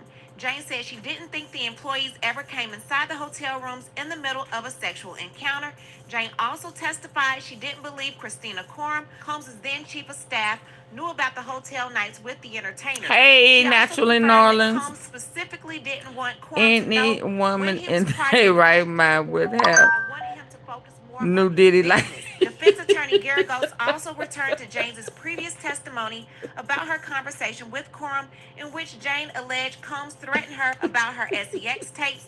Jane testified that she felt comforted by Coram's assurances that nothing was going to happen. She said Combs gave her space after the conversation, and she believes Coram made sure that happened. Now, the defense asked Jane about 2021 texts to Combs and an adult entertainer. Now, Jane texted Combs that she wanted to see him, and Combs responded that he had a rough day and wanted her to leave tonight.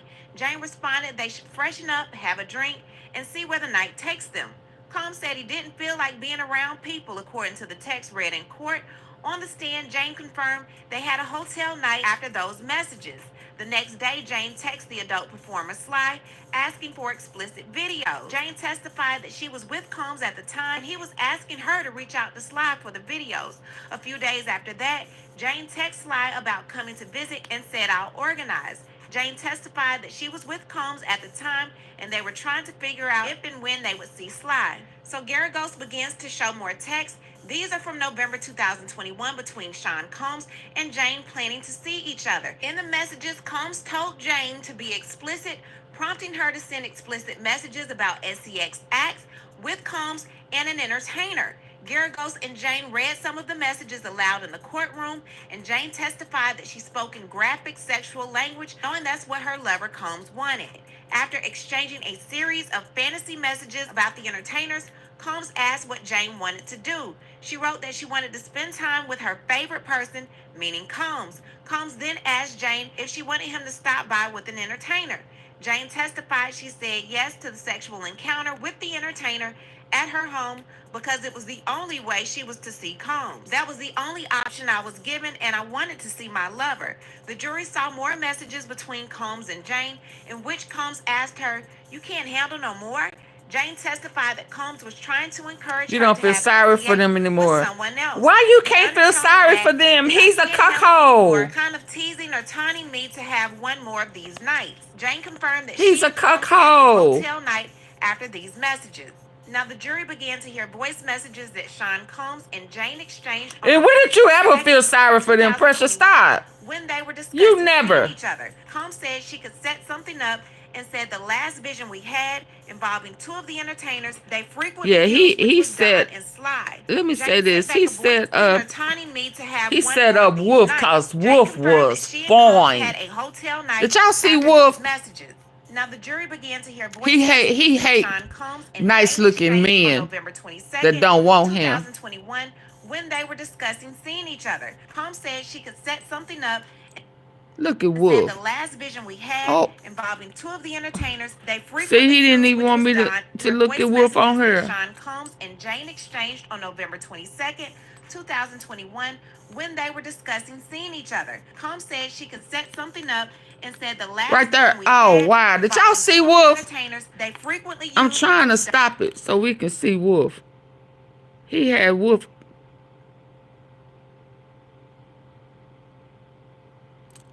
Now, the jury began to hear voice messages that Sean Combs and Jane exchanged on November 22nd. I'm trying to stop it on Wolf. When they were he was fine. Here it comes.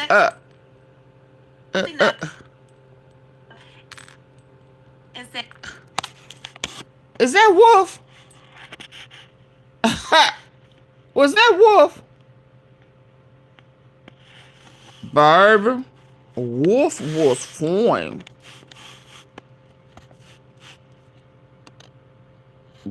Yeah. The last vision we had involving two of the entertainers they frequently used, which was Don and Sly. Jane sent back a voice message saying she thought he wanted to save the situation as a grand finale once he finished his album. Rest in peace, Kim Porter. She was trying to make excuses to get out of this thing that he's encouraging me to say. Yeah, I think testified that after these audio messages, Young Miami needs to be thankful, grateful that she dodged the bullet boot, because he was. Prosecutors brought up on direct testimony previously. I Oh, thought his eyes ain't white like that no more. You just wanted to see me, but you wanted a Don and Sly moment within the time. Hotel vibes, Jane sent in one of the later messages. The jury saw text messages that had been shown on direct examination. This here makes you pray a little harder or more. That Combs is pressuring her for a hotel night, but is with another woman who's posting their quality time on social media. In one text, Jane referenced that Combs bought the other woman a Chanel bag. In what became a tense exchange with defense attorney Garagos, Jane said she didn't garner much from the relationship. It bothered her that other women got nice gifts and excursions from Combs, who she said didn't give her the same treatment, even when she gave into the S3X with strangers. Garagos reminded Jane at this point that Combs gifted her a Van Cleef necklace and a Bottega Veneta bag. Jane confirmed he did, and then quipped at Garagos, "I'm sure you have one." Garagos like said, "I don't." Garagos then asked, "How much do Bottega bags run?" Young Miami knew her work. "How much does your body cost?" The judge cautioned Jane to answer the questions as asked. When Garagos asked how much a Bottega Veneta bag cost, Jane said they range from $1,500 to $5,000. When asked, Jane said she didn't know how much the Chanel bag cost. Jane said she needs a break, and the judge gives it to her.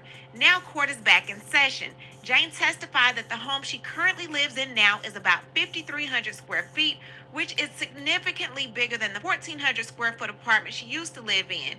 Jane said that she profited a little bit off of a business that Sean Combs invested. Okay, y'all, my light's not up. I'm finna get ready to go. Combs never asked her for a portion of the proceeds. Defense attorney Garagos pointed to Jane's business and asked about her previous testimony that she wasn't able to do anything during the years she was in a relationship. Hold on, let me hurry up and do this right quick, because I'm finna go.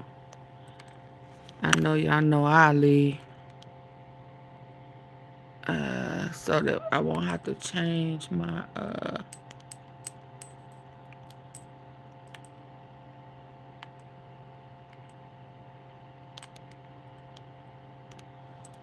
Attorneys are asking President Donald Trump to release their client immediately, saying prison officials have hired an inmate to murder him. Kelly is serving a 30-year sentence for sexual misconduct at a federal prison in North Carolina. Today, Kelly now he need a pardon. President Donald Trump to release their client. Attorneys are asking President Donald Trump to release their client immediately, saying prison officials have hired an inmate to murder him. Kelly is serving a 30-year sentence for sexual misconduct at a federal prison in North Carolina. How he know somebody is trying to kill him? They ain't tried to kill him before. To get him out. They say they have a sworn affidavit from a terminally ill inmate who says prison officials offered him freedom in his final days in exchange for Kelly's murder. There have been discussions not only with Michael Stein, but as the motion indicates, we've recently received information from another inmate named Mr. Harris. And Mr. Harris has indicated that he too has been approached by the same lieutenant who's been approaching Michael Stein, and that discussions have been had about poison in the food hall, about poison in the commissary. Discussions with Mr. Stein have been had about by the same lieutenant who's been approaching Michael Stein, and that discussions have been had about poison in the food hall, about poison in the commissary. Discussions with Mr. Stein have been had about stabbings. These are the kinds of methods. Has Rkelly had to fight while he been in prison? Has he had to fight? There have been discussions not only with Has he been tampered with? Trump to release their client immediately, saying prison officials have hired an inmate to murder him. Kelly is serving a 30-year sentence for sexual misconduct at a federal prison in North Carolina. Today, Kelly's legal team filed an emergency motion in Chicago federal court to So now all the from a terminally ill inmate who says prison officials offered him freedom in his final days in exchange for Kelly's murder. There have been discussions not only with Michael Stein, but as the motion indicates, we've recently received information from another inmate named Mr. Harris. And Mr. Harris has indicated that he too has been approached by the same lieutenant who's been approaching Michael Stein, and that discussions have been had about poison in the food hall, about poison in the commissary. Discussions with Mr. Stein have been had about stabbings. These are the kinds of methods that have been discussed. Well, Kelly's attorney also says 2 inmates were approached by high-ranking prison officials to carry out the murder. Kelly was convicted in 2022 in Chicago of child pornography. The year prior, he was convicted in federal court in New York of racketeering conspiracy charges. The disgraced singer is not eligible for release until the year 2045. Of course, this is a story. Y'all, this is bullcrap. All of a sudden, they bring up pardoning Diddy. Now Ira want to get out. Every one of them who has taken some cootie or booty need to sit their butt in prison.